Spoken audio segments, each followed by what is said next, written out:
Good afternoon. This is All India Radio. I'm Maria Albina Michael and with me is Anuja Kumar with the Midday News.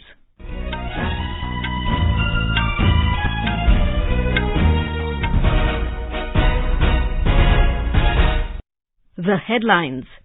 President Ramnath Kovind reviews the Indian Navy's fleet today at Visakhapatnam. Prime Minister Narendra Modi addresses a webinar on education and skills sector. Says youth of the country are the future leaders as well as nation builders. Skill development should be done according to the demand of the industry, emphasizes Prime Minister. Campaigning for the fourth phase assembly elections in Uttar Pradesh to end this evening. Over 175 crore 46 lakh doses of COVID vaccine administered in the country so far. Recovery rate stands at 98.33%. External Affairs Minister Dr. S. Jaishankar holds bilateral talks with his French counterpart Jean-Yves Le Drian in Paris. US President Joe Biden agrees to hold a summit with Russian President Vladimir Putin to discuss Ukraine crisis. And International Mother Language Day is being celebrated today. Vice President and Prime Minister extend greetings. With the new Omicron variant of coronavirus causing concern, we appeal to our listeners to be vigilant and to get fully vaccinated and help others, including children between 15 and 18 years, to get vaccinated. Please continue to follow these 3 simple steps to stay safe. Wear a face mask, maintain 2 gaz ki duri for social distancing, focus on hand and face hygiene. For any COVID-related information and guidance, contact national helpline numbers 011-239-78046 and 1075. And now the news in detail. President Ramnath Kovind, the Supreme Commander of the Armed Forces, reviewed the Indian Navy's fleet today at Visakhapatnam. The Indian Navy and the Eastern Naval Command hosted the fleet review. Ladies and gentlemen, it gives me great pleasure to be here with you today. I am pleased to review the readiness of the Indian naval ships, submarines, aircraft and other elements of our maritime power today. The 12th Presidential Fleet Review started off with a 21-gun salute. President reviewed the fleet from Presidential Yacht INS Sumitra. The notable missions of INS Sumitra include Operation Rahat, a non-combatant evacuation operation in war-torn Yemen in March 2015. President reviewed 60 ships, including INS Tarangini, INS Jyoti and INS Sudarshini. The event was a feast to the eyes. Warships, warfighter flights, helicopters and water para jumps showcased rescue operations and so many other spectacular events. The warship yacht sailed through 44 ships lined at anchorage off Visakhapatnam. The review took place with a combination of ships from the Indian Navy as well as the Coast Guard. This fleet review is unique as it is celebrating the 75th anniversary of Azadi Ka Amrit Mahotsav. A fleet review is a ceremonial inspection of naval warships by the Supreme Commander of the Armed Forces, the President of India. For the 3rd time, the review is being conducted on the coast of Visakhapatnam. The parade also showcases the preparedness of the Indian Navy for any contingency. This beautiful city of Visakhapatnam, also popularly known as Vizag, has been an important port for centuries. Historically, it has been known as a crucial hub of transnational trade and commerce. From the 6th century before Common Era to the 21st century, Vizag continues to be an important center for industry and economy. Its strategic importance is underlined by the fact that the headquarters of the Eastern Naval Command of the Indian Navy is located here. The last 11 fleet reviews in India includes 2 international fleet reviews. It was a large-scale participation by foreign ships from across the globe with the Indian ships. Prime Minister Narendra Modi today said the youth are the future leaders of the country as well as nation builders. Addressing a webinar on budget announcements in higher education, Mr. Modi said empowering the young generation means empowering India's future, which is why there has been a lot of focus on the education sector in the union budget. He said a lot of emphasis has been laid on 5 areas related to the education sector, and universalization of quality education is the first among these. He said important decisions have been taken to expand the country's education system, improve its quality, and increase the capacity of the education sector. पहला, universalization of quality education, हमारी शिक्षा व्यवस्था का विस्तार हो और education sector की क्षमता बढ़े। दूसरा, स्किल डेवलपमेंट, देश में डिजिटल स्किलिंग इकोसिस्टम बने तो इंडस्ट्री की डिमांड के हिसाब से स्किल डेवलपमेंट हो।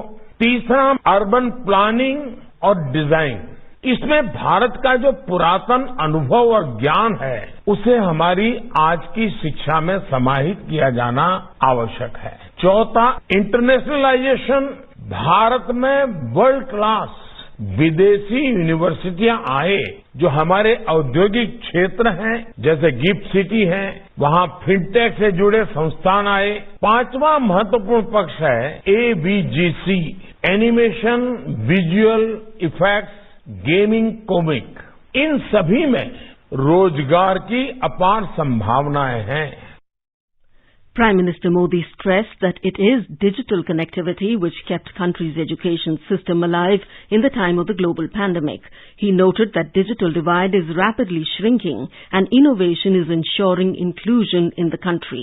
He said initiatives like e-Vidya, One Class, One Channel, digital labs, digital university are going to help the youth a lot. This is an attempt to provide better solutions for education to poor, Dalit, backward and tribal youth in the socio-economic setup of India. Mr. Modi said National Digital University is a unique and unprecedented step of its kind in the education system of India. He said Digital University has the power to completely eliminate the problems of seats in the country. National digital university Bharat की शिक्षा व्यवस्था में अपनी तरह का अनोखा और अभूतपूर्व कदम है। ये डिजिटल यूनिवर्सिटी में यूनिवर्सिटी हमारे देश में सीटों की जो समस्या होती है उसे पूरी तरह समाधान दे सकती है। Secretary Information and Broadcasting Ministry Apurva Chandra today said that the announcement of creation of animation, visual effects, gaming and comic AVGC task force in the budget speech is momentous as it recognizes the importance of the AVGC sector and the role it can play. He said this in his opening remarks at the webinar on strengthening industry skill linkage in AVGC. He referred to Prime Minister Narendra Modi, who said that the AVGC sector can provide immense employment opportunities to the youth who can serve the global market, and the Indian talent can lead the way in this sector. News just in. Special CBI court has sentenced RJD chief Lalu Yadav for 5 years of jail and a fine of 60 lakh rupees. Earlier, argument between Lalu's lawyer and CBI's lawyer took place today in the CBI court. All 38 convicted will be pronounced with quantum of punishment individually through virtual mode by the special CBI court. A special CBI court in Ranchi pronounced the quantum of punishment against RJD chief Lalu Prasad Yadav in 5th and last forders scam case. All 38 convicted will be pronounced with quantum of punishment individually through virtual mode. Lalu was convicted in the case on 15th of this month. The case pertains to illegal and fraudulent withdrawal of more than 139 crore rupees from Doranda Treasury in Jharkhand when Lalu was Chief Minister of undivided Bihar. Lalu Prasad has already been convicted in 4 other fodder scam cases. In poll-bound Uttar Pradesh, the high-pitch electoral campaign is reaching a crescendo on the concluding day of electioneering for the 4th phase assembly elections today. While the electoral campaign for the 5th phase is going on in full swing, political parties have also intensified their poll campaign for the subsequent phases in UP and 2-phase polling in Manipur. The 4th phase of polling in Uttar Pradesh will be conducted on Wednesday in 59 assembly constituencies. The picture of the electoral contests in the 4th phase of assembly elections in Uttar Pradesh shows mostly multi-cornered contests on cards. There are total 624 candidates in fray for 59 assembly seats. Earlier, over 61% voter turnout was registered during the third phase of polling yesterday in 59 assembly constituencies from 16 districts of Uttar Pradesh. In addition, the single-phase polling in Punjab was also held simultaneously, in which over 70% voters exercised their franchise. All their 117 assembly constituencies in the state went to polls together in this phase. With this, the political fate of these candidates was sealed into the electronic voting machines. The counting of votes will be taken up on the 10th of March in all the 5 poll-bound states including Goa, Manipur, Punjab, Uttarakhand and Uttar Pradesh. A fake claim is circulating on social media that Election Commission would deduct 350 rupees from the bank account of voters who do not vote in Lok Sabha elections.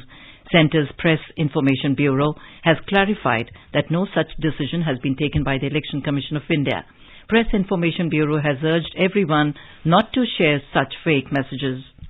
The 6th anniversary of the launch of Shyama Prasad Mukherjee Reuben mission is being observed today. Prime Minister Narendra Modi had launched the mission on this day in 2016 to develop 300 clusters in the country holistically by providing economic, social and physical infrastructure facilities.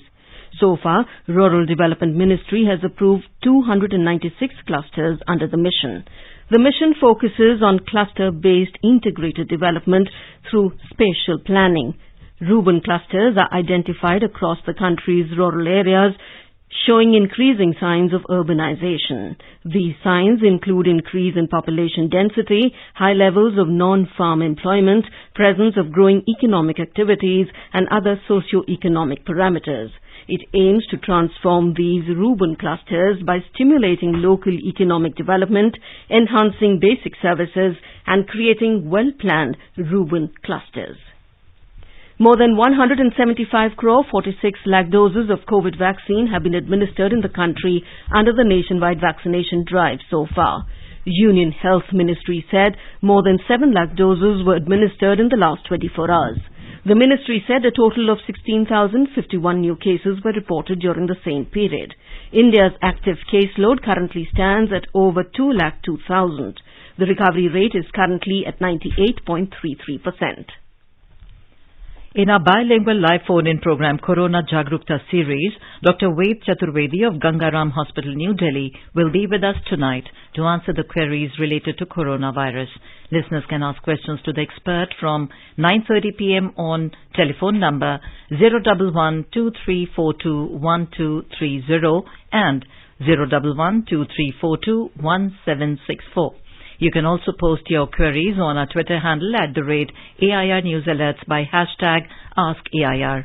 This live program can be heard on FM Gold channel and additional frequencies from 9:30 p.m. onwards. This program will also be available on our website newsonair.gov.in and YouTube channel News on AIR Official. External Affairs Minister Dr. S. Jaishankar held bilateral talks with his French counterpart Jean-Yves Le Drian in Paris yesterday. Both ministers appreciated the close cooperation between India and France during the COVID pandemic and agreed to further deepen the strategic partnership. As part of this endeavour, both sides adopted the India-France roadmap on the blue economy and ocean governance. The roadmap aims to enhance partnership in the field of blue economy by way of institutional, economic, infrastructural and scientific cooperation. With the goal of further facilitating people-to-people contact, the two ministers also agreed to continue and enhance their cooperation. Dr. Jaishankar and Mr. Le Drian also discussed key regional and global issues, particularly the India-EU relationship and the priorities of the French presidency of the EU Council that began on 1st of January this year. Dr. Jaishankar appreciated the French initiative of hosting an EU ministerial forum on cooperation in the Indo-Pacific, which will be held tomorrow. Russian President Vladimir Putin and French President Emmanuel Macron discussed over telephone the need to step up the diplomatic solutions to the escalating crisis in eastern Ukraine yesterday. In a statement, the Kremlin said, in view of the urgency of the situation, the presidents acknowledged the need to intensify the search for solutions through diplomatic means via the foreign ministers and political advisers to the leaders of the Normandy format involving 4 countries, Germany, Russia, Ukraine and France.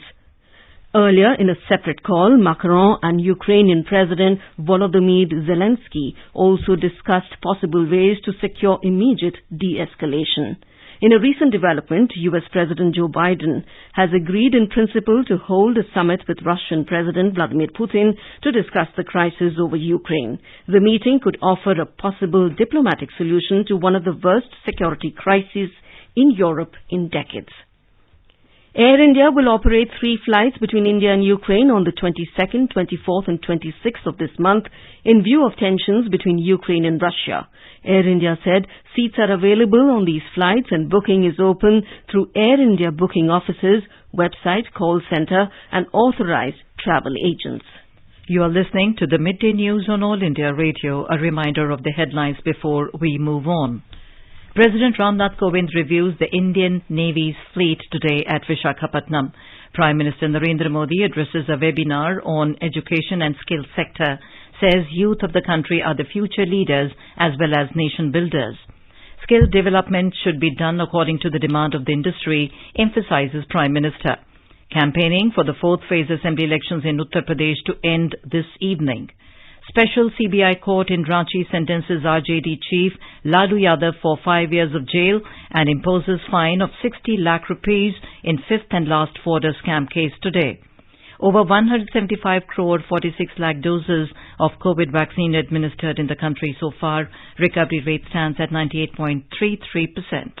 External Affairs Minister Dr. S. Jaishankar holds bilateral talks with his French counterpart Jean-Yves Le Drian in Paris. U.S. President Joe Biden agrees to hold a summit with Russian President Vladimir Putin to discuss Ukraine crisis. And International Mother Language Day is being celebrated today. Vice President and Prime Minister extend greetings. For quick news updates around the clock, follow us on our Twitter handle at AIR News Alerts.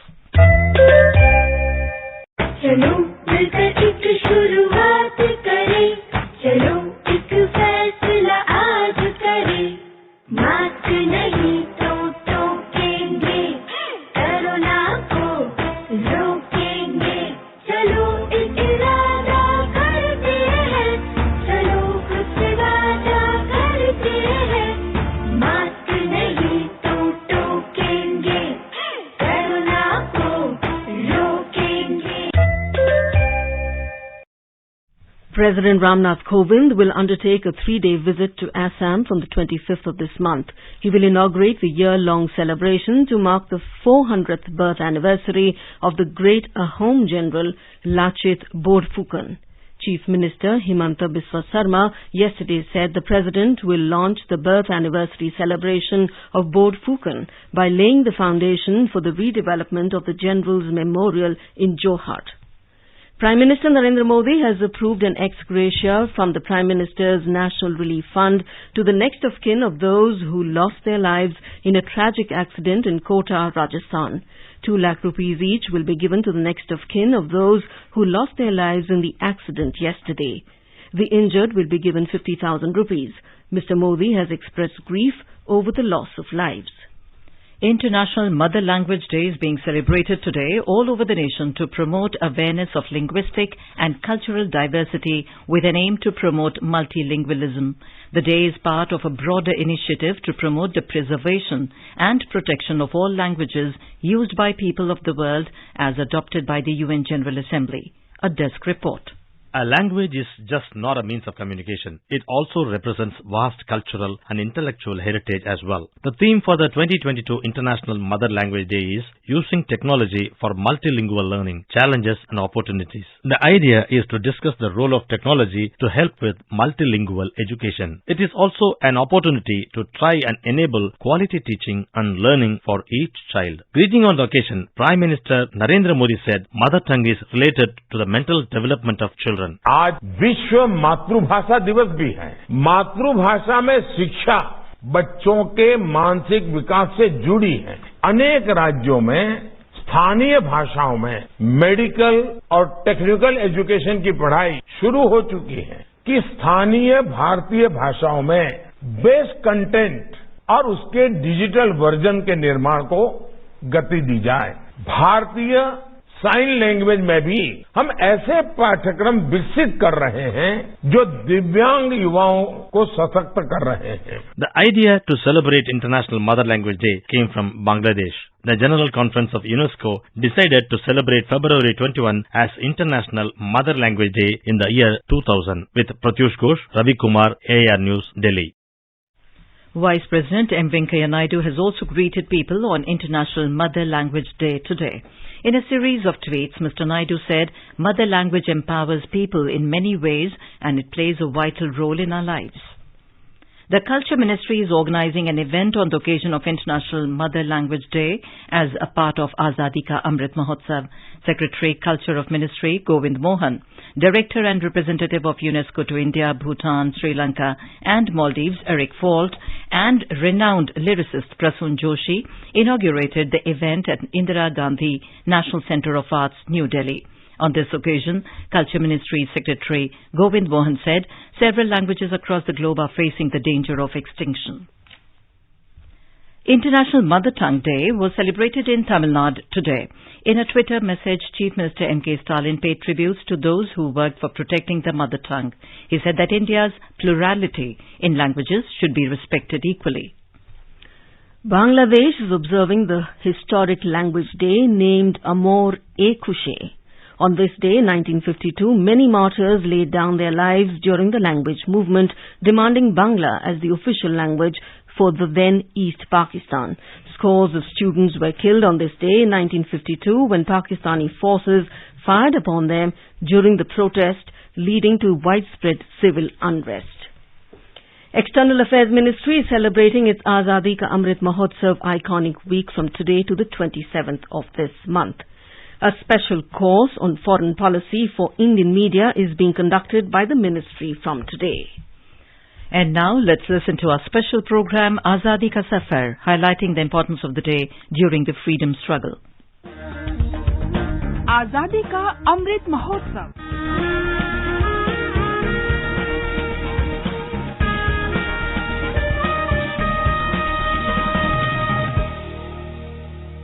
Azadi Ka Safar with AIR News. Birth of a Nation. India's glorious freedom struggle is one of the greatest struggles the modern world has ever witnessed. AIR News brings you a glimpse of this struggle every day. We, the people of India. On the 21st of February 1948, the draft Constitution of India was submitted to the President of the Constituent Assembly by the Drafting Committee. The committee had received a draft constitution 4 months earlier, prepared by the Assembly's constitutional advisor B.N. Rao. Rao's draft reflected the decisions taken by the Assembly on the reports of various committees that were tasked with drawing up constitutional provisions on specific parts of the Constitution. The Drafting Committee, between October 1947 and February 1948, scrutinized, tweaked and added to Rao's draft, and what emerged from this process was the Draft Constitution of India, 1948.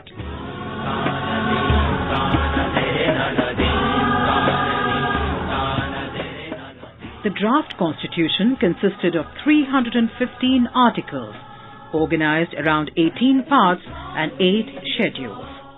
It covered a range of topics including the structure of government, rights and center-state relations, etc.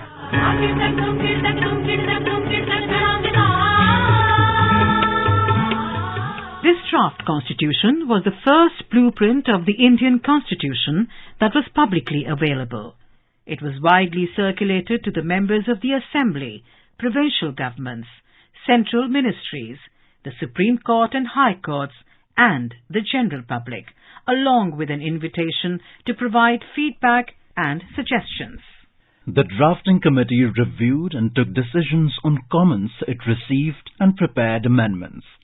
Such democratic exercises of consultation and consensus amongst the members and people of India helped make the largest written constitution of the world, the Constitution of India.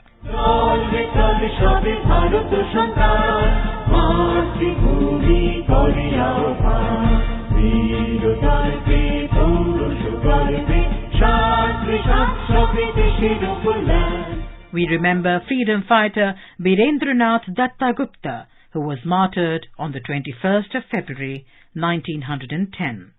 Born in 1891 in district of Dhaka, now Bangladesh, Datta was a member of the Anushilan Samiti. In the early 1909, he was sent by Bagha Jatin to receive arms training in the Sundarbans under the supervision of Satish Bose. After returning to Calcutta, he shot DSP Khan Bahadur Shamsul Alam, the prime investigator in the Alipore bomb case, on the 24th of January 1910 in the corridor of the Calcutta High Court.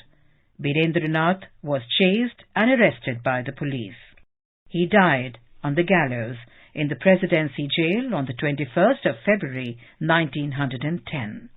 We salute the great martyr.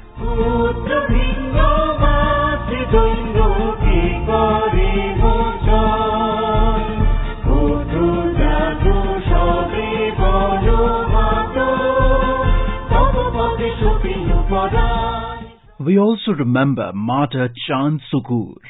On the 21st of February 1947, during the Tibhaga movement in Dinajpur, now in Bangladesh, the police entered the Thumnia village in Dinajpur in search of Doma Singh, a leader of the Kisan Sabha. The peasants assembled in front of Doma's house to resist the arrest of their leader. Sukur Chand rushed towards the police with a lathi in his hand, followed by his wife. The police opened fire, and both Sukur Chand and his wife died on the spot. We salute the great martyrs.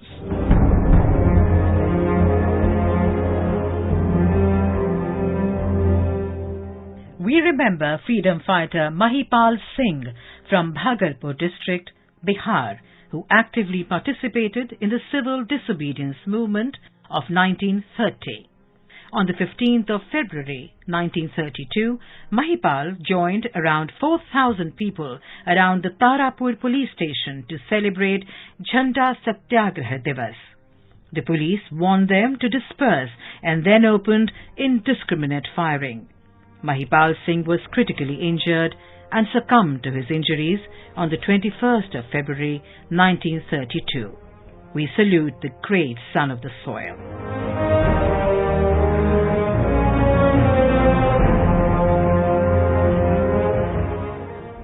That brings us to the end of this episode of Azadi Ka Safar with AIR News.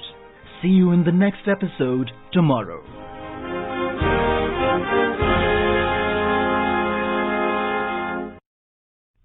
The Sensex and the Nifty today witnessed modest gains in afternoon trade amid mixed global cues. The BSE Sensex was trading above the 58,000 mark, while the NSE Nifty was trading near the 17,300 level. The Sensex climbed 177 points or 0.31% to trade at 58,010.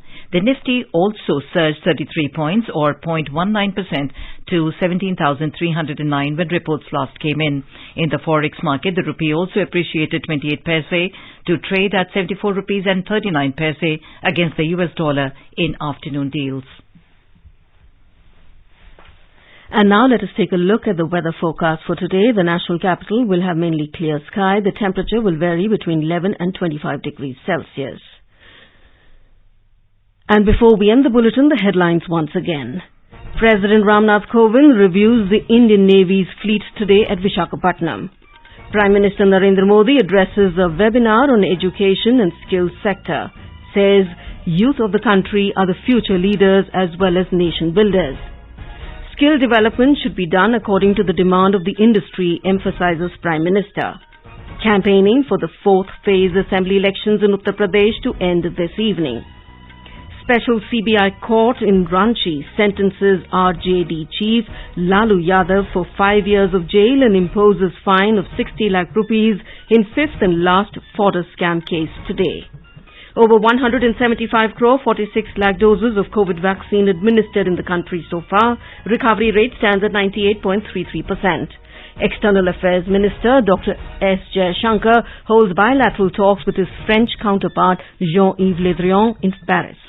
US President Joe Biden agrees to hold a summit with Russian President Vladimir Putin to discuss Ukraine crisis.